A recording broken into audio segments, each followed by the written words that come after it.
Students, आज हम पढ़ेंगे साइक्लिक फॉस्फोराइलेशन के बारे में। सबसे पहले हम देख लेते हैं कि ये साइक्लिक फॉस्फोराइलेशन का जो प्रोसेस है ये होता किस में है। तो ये प्रोसेस जो है ये पौधों के अंदर होता है, और पौधों के अंदर कहाँ होता है, जब पौधे अपनी खुराक तैयार करते हैं।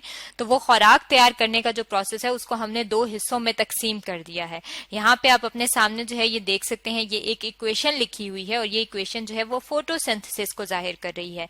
फोटोसिंथेसिस के प्रोसेस में क्या होता है, वाटर जो है वो कार्बन डाइऑक्साइड गैस के साथ मिलता है। जब इसके ऊपर पौधों के ऊपर सूरज की रोशनी पड़ती है, और फिर ये क्या बना देता है, ये बना देता है ग्लूकोज। और ये जो ग्लूकोज है ये खुराक के तौर पे पौधों की काम करता है, यानी कि फूड के तौर पे काम करता है। और उसके साथ जो है वो ऑक्सीजन गैस रिलीज होती है, जिसे इंसान सांस लेने के लिए इस्तेमाल करते हैं। अब ये जो सारा प्रोसेस है फोटोसिंथेसिस का, ये दो हिस्सों में होता है। एक जो हिस्सा होता है उसे हम कहते हैं कि ये लाइट डिपेंडेंट रिएक्शन है, यानी कि उसे सूरज की रोशनी चाहिए होती है, इसलिए हम उसे लाइट डिपेंडेंट रिएक्शन कहते हैं। और जो दूसरा हिस्सा होता है उसे सूरज की रोशनी नहीं चाहिए होती, इसलिए हम उसे कहते हैं लाइट इंडिपेंडेंट रिएक्शन। अब इसमें से ये जो लाइट डिपेंडेंट रिएक्शन है ये आगे से दो हिस्सों में तकसीम है। एक को हम कहते हैं नॉन साइक्लिक और दूसरे को हम कहते हैं साइक्लिक। अब अगर हम इसमें से साइक्लिक की बात करें तो इस वीडियो में जो है वो हम साइक्लिक फॉस्फोराइलेशन को देख लेते हैं। साइक्लिक फॉस्फोराइलेशन जो है उसमें क्या चीज शामिल होती है, उसमें फोटो सिस्टम शामिल होता है, और इसके अंदर से फोटो सिस्टम 1 हिस्सा लेता है। फोटो सिस्टम 1 क्या है, जो पिगमेंट्स हैं जो कि पौधों के अंदर मौजूद होते हैं, पौधे के अंदर जो ग्रीन कलर है वो किस वजह से है, वो इसके अंदर क्लोरोफिल की मौजूदगी की वजह से होता है। और ये जो क्लोरोफिल के पिगमेंट मॉलिक्यूल हैं ये एक ग्रुप की शक्ल में होते हैं, और उस ग्रुप को हम कहते हैं कि ये इसका फोटो सिस्टम है।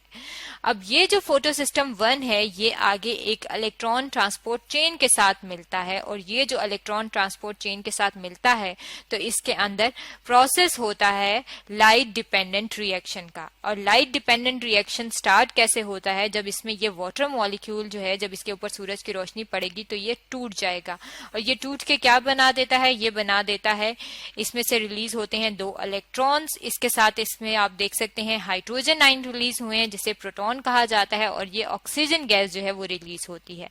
अब अगर हम इसमें इन इलेक्ट्रॉन्स की बात करें तो ये इलेक्ट्रॉन्स जो है ये ट्रेवल करते हैं इस इलेक्ट्रॉन ट्रांसपोर्ट चेन के जरिए, और इसको देखने के लिए जो है हम अपने सामने ये एक डायग्राम ले आते हैं। यहाँ पे जब नॉर्मली जब ये गुजर रहे होते हैं तो क्या होता है, यहाँ पे कुछ चीजें जो है वो आपको फेडेड सी नजर आ रही हैं। ये फेडेड सी इसलिए नजर आ रही हैं कि ये हमने नॉर्मल जो प्रोसेस है वो इस तरह से होता है कि उसमें फोटो सिस्टम 2 शामिल होता है, जो कि पिगमेंट्स का एक क्लस्टर होता है। उसमें से इलेक्ट्रॉन्स हैं वो प्राइमरी एक्सेप्टर के पास जाते हैं, फिर यहाँ से प्लास्टोक्विनोन से गुजरते हैं। ये क्या है, प्लास्टोक्विनोन जो है ये एक मॉलिक्यूल है। उसके बाद ये साइटोक्रोम कॉम्प्लेक्स से गुजरते हैं। जो साइटोक्रोम कॉम्प्लेक्स है वो किस चीज से मिलकर बना होता है, वो मिलकर बना होता है साइटोक्रोम बी और साइटोक्रोम एफ से मिलकर बना होता है। इसके बाद ये कहाँ चले जाते हैं, इसके बाद ये शामिल हो जाते हैं प्लास्टोसाइनिन में, और ये जो प्लास्टोसाइनिन है इसको किस चीज से शो किया गया है, इसको शो किया गया है पीसी से। ये जो पीसी है जिसे प्लास्टोसाइनिन कहा गया है ये एक प्रोटीन है, और ये प्रोटीन जो है किस चीज से मिलकर बनी होती है, कार्बन और हाइड्रोजन से मिलकर बनी होती है। लेकिन ये प्रोटीन स्पेशल इसलिए है क्योंकि इसके अंदर कॉपर भी शामिल होता है।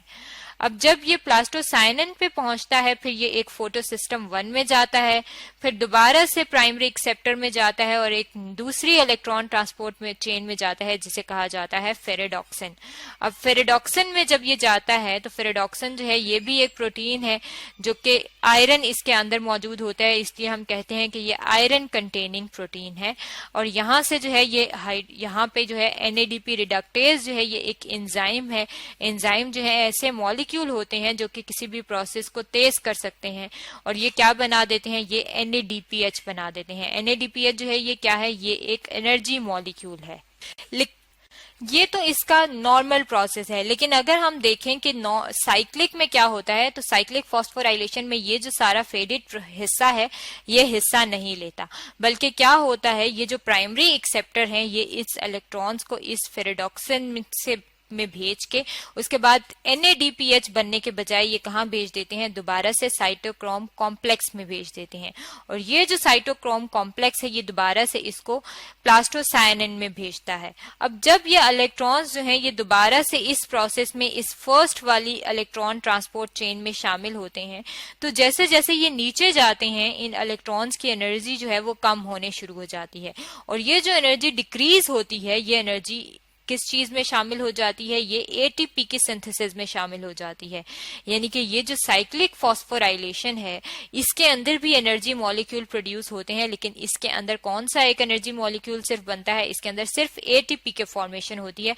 और इसके अंदर जो दूसरा एनर्जी मॉलिक्यूल है जिसे NADPH कहा जाता है उसकी फॉर्मेशन नहीं होती। इसका मतलब है कि अगर आप यहाँ पे देखें तो ये आपको क्या चीज नजर आ रही होगी, ये एक पूरा साइकिल नजर आ रहा होगा। यहाँ से दोबारा ये FD में गया, फिर साइटोक्रोम में गया, तो एक साइकिल कंप्लीट होता है। ये जो साइकिल कंप्लीट होता है जिसके अंदर ATP बनते हैं इसको हम कहते हैं ये साइक्लिक फॉस्फोराइलेशन है, जो कि क्या चीज है, जो कि फोटोसिंथेसिस का जो लाइट डिपेंडेंट रिएक्शन है उसका हिस्सा है, जो कि आज हमने स्टडी किया है।